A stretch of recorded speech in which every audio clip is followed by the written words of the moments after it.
કેમ ભાઈ કાલ તારે ઓલા રખલાય હું કકળાટ હતો?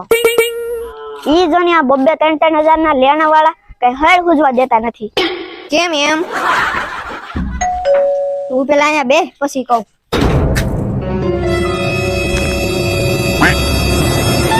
હવે ઈ રખલો 6 મહિના પહેલા મારી ત્યાં 7-8 દી કામ કરવા આવ્યો હતો, તો એના 2000 દેવાના છે. તો એના 2000 હાટો 6 મહિનાથી મારો જીવ ખાય છે. પણ તુંય હાવ મોટી નોટ છો. એને બિચારે તારી ત્યાં કામ કર્યું છે તો તારે એના પૈસા દઈ દેવા જોઈએ ને. હા તે એની 2000 રૂપિયા લઈને હું કઈ ગામ મૂકીને ભાગીને જ જવાનો. હમણાં મેં રાજુલામાં 21 લાખનો પ્લોટ રાખ્યો છે, હજી એના ભરવાના છે. હવે આવા બધાને આપવામાં રહું તો મારા પ્લોટનો મેળ ન વિખાઈ જાય. હવે આ 2000 રૂપિયા તો તારી માટે નાની રકમ છે ભાઈ, પણ હવે નાના માણસોનું ઘરનું ગુજરાન તો એની માથે જ હોય હો ભાઈ. હવે એવું બધું લાંબુ વિચારવા બેહો તો આપણે બીજાના દાડિયા જવું પડે. હાલો, હા હમણાં ખમો ભાઈ. હમણાં અહીંયા કાંઈ નથી. પેલા પણ તું નકરા પૈસા કરશો. તારું ફ્રીજ હાલે છે બરોબર? 3 વખત મારે કારીગર લાવવો પડ્યો.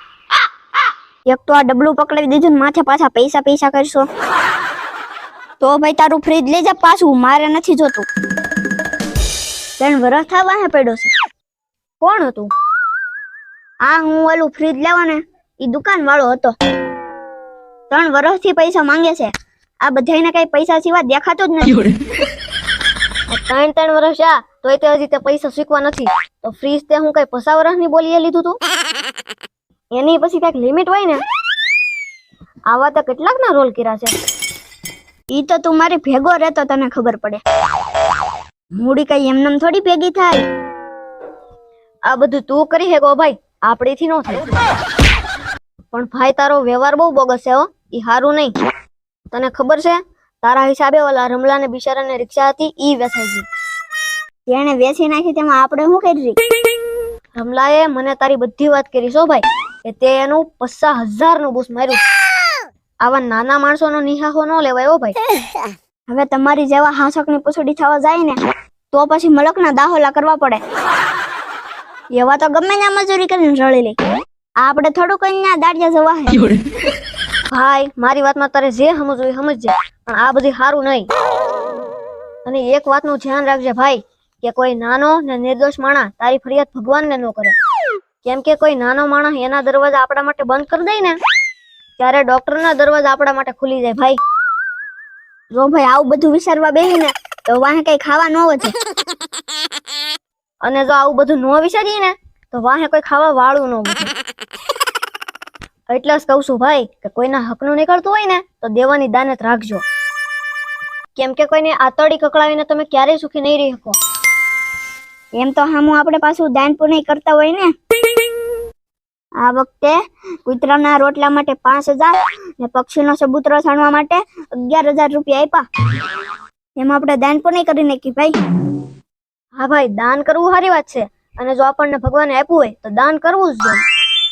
પણ એ આપણી મહેનતના પૈસા છે. આમ કોક ગરીબનું ગળું દબાવીને ગામના ગેટની ઉપર આપણા નામની તકતી ચોટાડીને કઈ તમે કુદરતને ન છેતરી શકો. હા ઈ તારી સાચી વાત છે. તારી જેવો ભાઈ કે ભાઈબંધ કોક નસીબ વાળાને જ મળે. કેમ કે તું મને હંમેશા ખોટા રસ્તે જતા રોકશો ભાઈ. હવે મને સમજાય છે કે પિતાનો કે તારી જેવા ભાઈનો ઠપકો ખાધેલો માણસ, માસ્તરની સજા ભોગવેલો વિદ્યાર્થી અને હોનીએ ટીપેલું હોનું, આ બધાય જીવનમાં છેવટે ઘરેણા જ બને છે. હા હવે સમજો. તો મિત્રો, અમે બંને ભાઈઓએ નાના મોઢે મોટી વાત કરવાની કોશિશ કરી છે. અને આમાં અમારથી કઈ ભૂલ થઈ હોય કે કઈ ખોટું કહેવાય જોઈએ તો નાના ભૂલકા સમજીને માફ કરજો. અને હા, જો તમને આ વાત ગમી હોય કે યોગ્ય લાગી હોય તો આ વિડિયાને શેર કરાવીને જાતા નહીં હો. જય માતાજી.